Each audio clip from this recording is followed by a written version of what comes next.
Hello boys and girls, my name is Chelsey and I'm a registered dietitian at Tri-State Hospital. And today we are here to talk about staying warm the healthy way. As fall and winter approach, it brings colder temperatures. And often with these cooler temperatures, we reach for comfort foods to prepare for dinner. These are great meals and help satisfy us, but they are often higher in fat. So with soups and stews and casseroles, they can be heavy in cream, higher fat meats, lots of cheese, and these all add up and they aren't as heart healthy for us. So today we want to talk about how do we still enjoy these meals or these foods, but in a more healthy way that's good for us. So some of these simple swaps, you can still use your same recipes, but just try to change out some of the ingredients. So instead of using whole milk or high-fat cheeses or sour cream, you can use reduced fat milk. You could cut the cheese amount in half or use a lower fat cheese. And instead of sour cream, using a Greek yogurt option. If you are using beef or pork, trying to find the leanest options possible. So looking for the words such as loin or round, those will indicate that they are leaner cuts of beef and pork. Ground beef, you could sub out for ground turkey or ground chicken. Also looking for the leanest cut possible if you still choose to use beef. If you are using turkey or chicken, removing the skin will also help to decrease the fat content. Butter that's called for in recipes, using a whipped or reduced fat or liquid spreads can help to reduce that overall fat as well. And when using oil instead of coconut or palm oil in a recipe, searching for a vegetable oil such as olive oil, safflower oil, soybean, corn oils.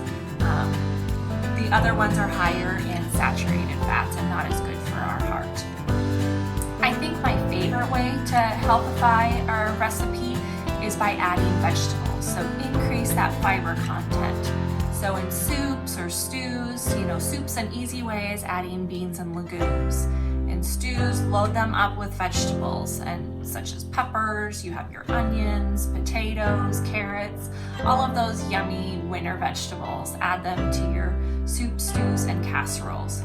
If you have picky eaters and don't want them mixed together, making sure that you have a vegetable on the side. It can be raw or cooked, or even a salad if that's the easiest way to improve your vegetables. So today we're going to healthify a recipe by one of our favorite ones that we like to pick at home is chili.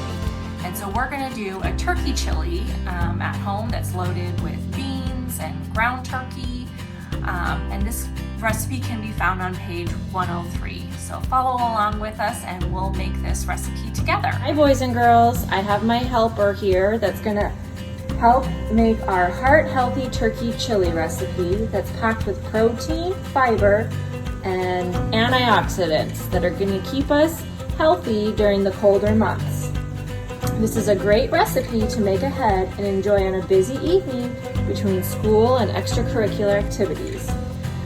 This recipe can be found on page 103 in your cookbook that you received from us.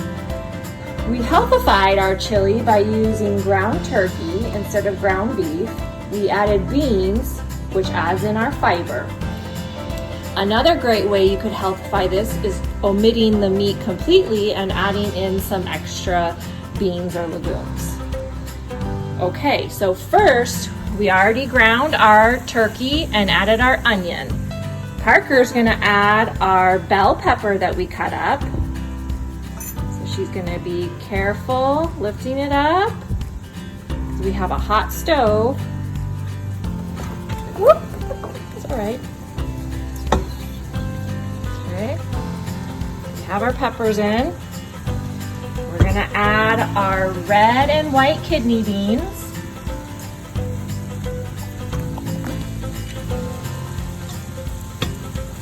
Excellent.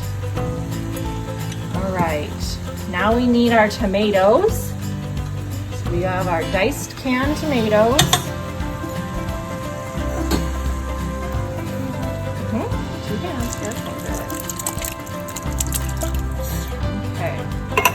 And the recipe calls for chili powder and turmeric. So we like our chili a little spicier, so we added some extra chili powder, and I didn't have turmeric, so we're using cumin instead. Still a great antioxidant to add to our dish. So Parker's gonna add our chili powder and then the cumin. And then it calls for a little maple syrup. So we're gonna stir this up. You can see it's pretty chunky. So if you need, you could add some chicken or vegetable broth to help make it a little soupier if you want as it cooks and simmers, because we're gonna leave it on the stove top for 30 to 60 minutes.